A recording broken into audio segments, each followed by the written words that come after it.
You found it. Your home for the best content on your favorite team, the Fighting Tigers of LSU. Do us a favor. Subscribe to the channel. Leave your comments below. Be sure to smash that like button.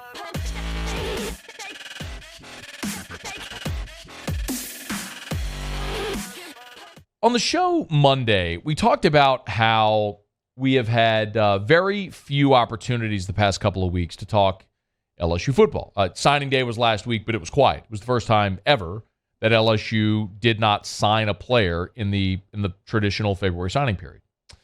And, I think it's one of those things that college football is going to have to address, ways that they can maybe try to maintain relevance like the NFL does 12 months a year, how it just everything overlaps on top of each other.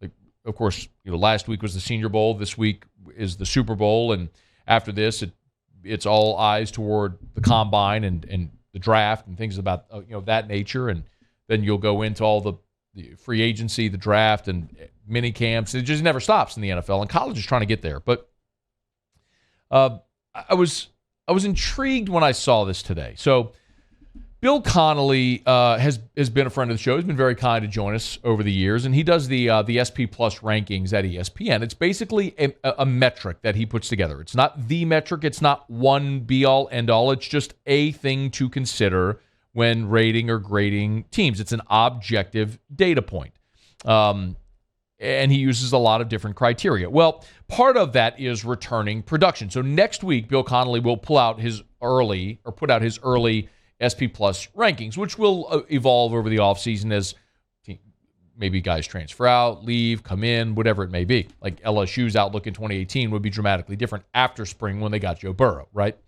But today he looked at just the returning production. What teams lead college football in returning production in 2023? And so it was an offensive rank, a defensive rank, and then a cumulative rank when you combine the two. And the team at the top of the list is a team that is going to get a lot of attention this offseason. And it's a team that is very relevant to LSU because it's the team LSU will open against in Orlando, and that's the Florida State Seminoles, returning 87% of their production. What's interesting is that 94% of their production is back defensively. That's number 2. 80% of their offensive production is back. That's number 12.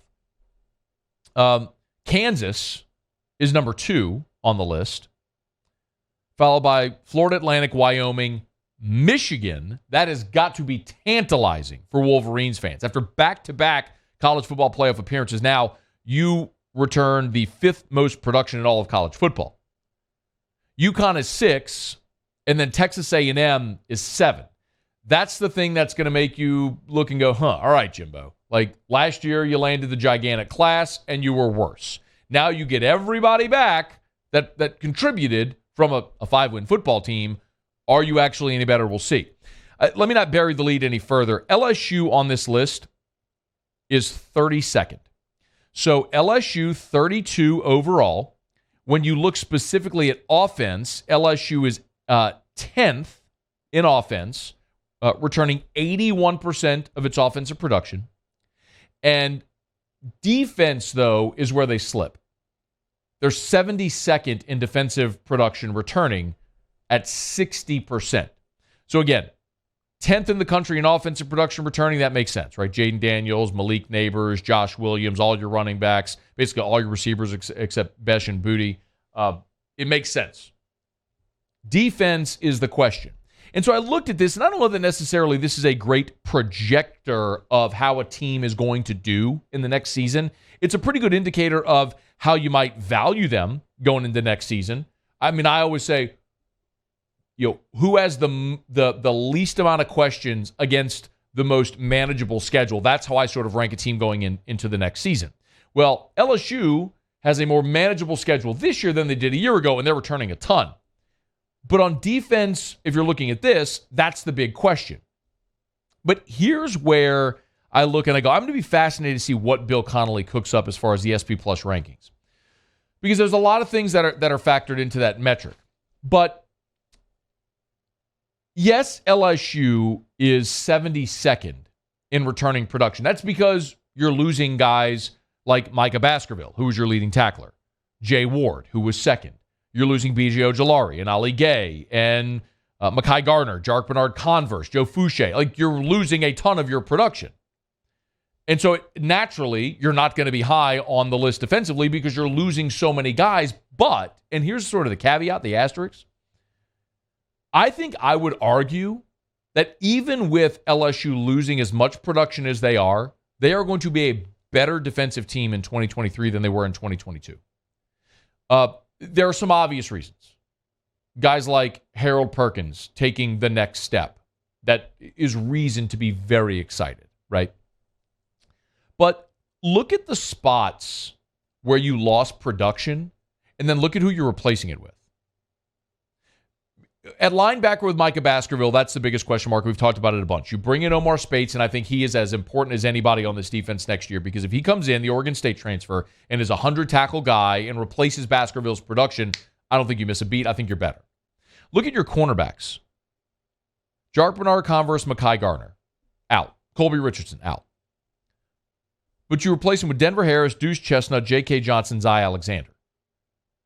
I would argue all four of those guys, when their draft time comes, are going to be highly thought-after prospects to the draft than the guys you had last year. That's not to disrespect the job Jark Bernard-Converse or Mekhi Garner did. They came in, provide veteran leadership, stabilized a position where you had nobody. But you are more talented. Let me not say better. You are more talented at corner this year than you were last year. On the defensive line, yes, you lose Ali Gay, you lose Jaquelin Roy, you lose B.J. Ojolari. Not minimizing any of that. But you bring in Ovie Ogofu and Braden Swinson that can play Jack, and you know, obviously, look, you're bringing in Deshaun Womack, who's a 5-star, and you can always play Harold Perkins at the Jack if you need to. As far as the big end spot, you've added bodies there, and on the defensive line, Mason Smith is back, Mekhi Wingo off of an All-American season, Jacoby and Guillory, and then you've added Jefferson, Lee, and Shand all in the portal, all guys that have played at least 3 years of college football. You are, this isn't even debatable, you are deeper, more experienced, better on the defensive line than you were a year ago. You are more talented at cornerback.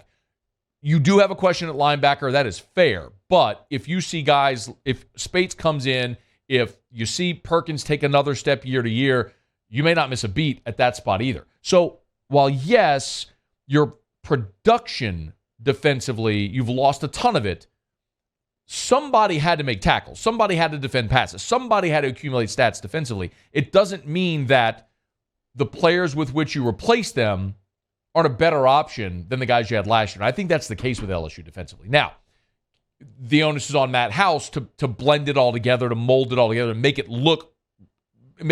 work as one. All these parts that are better than what you had a year ago. But that remains to be seen. And until you see it, it's okay to be skeptical.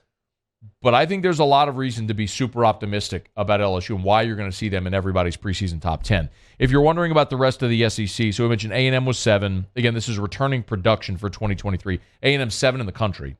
Missouri was 9th. Followed by Auburn at 28, Ole Miss 30, LSU at 32. Vandy's 58th, Tennessee is 69th, Kentucky is 73rd, Georgia way down at 80. So how good are those recruiting classes, Kirby? How much can you turn over? Mississippi State at 91, South Carolina at 102, Arkansas 106. Yeesh. A 500 football team that returns nobody. That stings. Florida 107, same. And then dead last in the SEC returning production, Alabama, 125 in the country. A lot of people that are going to be doubting the Crimson Tide next year.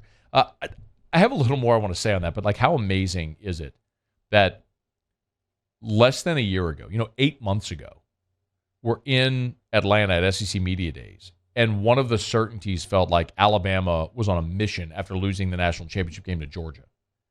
They lose a couple of close games to Tennessee and to LSU. One of them on a walk-off field goal, one of them in overtime. And all of a sudden, it feels like the foundation is crumbling in Tuscaloosa. Is it really? That's going to be a fascinating question this entire offseason. So LSU, highly thought of in terms of returning talent for 2023. Another reason why that LSU-Florida State game is going to continue to get a ton of hype going in this offseason. Hey, thanks so much for watching. Please leave your comments. I love to interact. And be sure to hit the red subscribe button below.